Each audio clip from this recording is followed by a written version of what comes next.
Mangyayari na ngayong linggo ang 3 araw na kilos protesta kontra korupsyon ng religious sector na Iglesia ni Cristo o INC na inaasang dadaluhan ng 300,000 katao.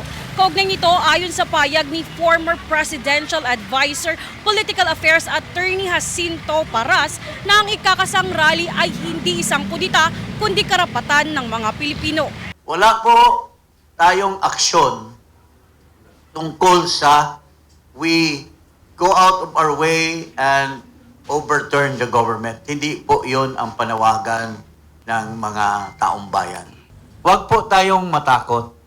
So long as we act within the law, ano bang karapatan ng bawat Pilipino base sa ating saligang batas?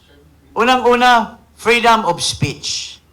Pwede tayong magsalita, but prior to that, mayroon tayong freedom of assembly. Ano ba yung freedom of assembly? Para pumunta tayo doon. Makilahok tayo sa mga iba nating mga kababayan.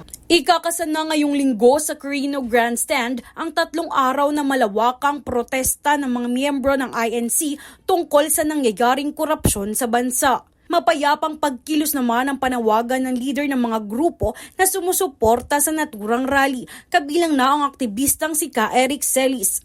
Malinaw po ang ating ipinapahayag. Mapayapang pagkilos, sama-samang pagkilos within the bounds of the constitutional rights of the people. Hindi po tayo nananawagan ng kung anumang karahasan. Kasi yan pong inaantay na makinig. Pinapakinggan tayo ng Malacanang at ng mga tauhan nila, DILG, PNP, CIDG, DOJ. Minomonitor nila ito, ang ating mga pagpapahayag. Kasabay nito, nakahanda na rin ng Philippine National Police o PNP sa pag-deploy ng mahigit 16,000 na kapulisan upang tiyakin ang kaligtasan ng mga dadalo. Samantala, nagbigay naman ng abiso ang Manila Police District o MPD sa publiko sa mga kalsadang isasara sa linggo na makikita sa inyong screen. Sa kabilang banda, binigyang din rin ni Police Major General Philip Ines ng MPD na nire-respetuan nila ang karapatan ng mga Pilipino na ipahayag ang mga saloobin. Alam po natin sa lungsod ng Maynila, talagang halos araw-araw po may mga protesta kami.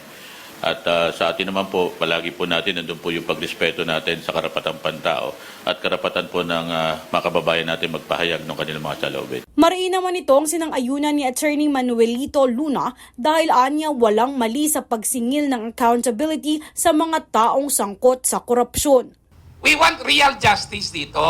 Yan ang dapat para hindi magalit ang taong bayan because we are entitled. We are taxpayers.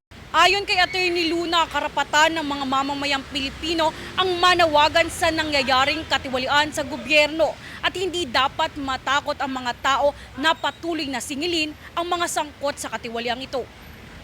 Jovi Rodriguez, nag-uulat para sa Golden Nation Network.